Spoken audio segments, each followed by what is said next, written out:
लो जी, day 9 complete और workout करके आ रहे हैं।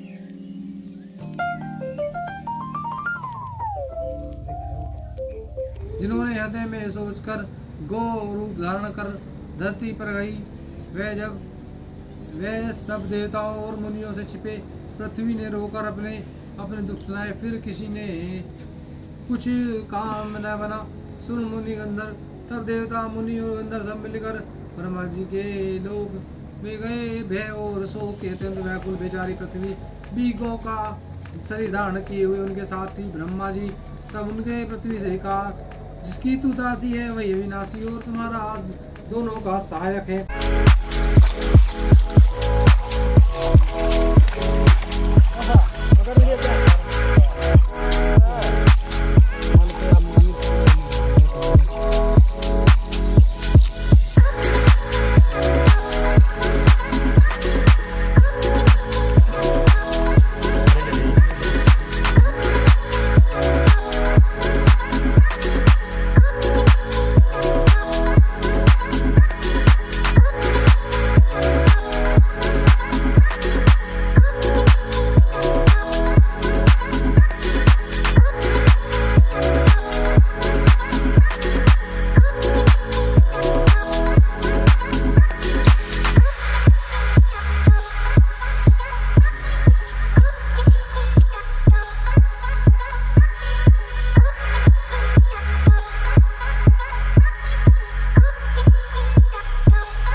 पूरे मजे ले रहे हैं।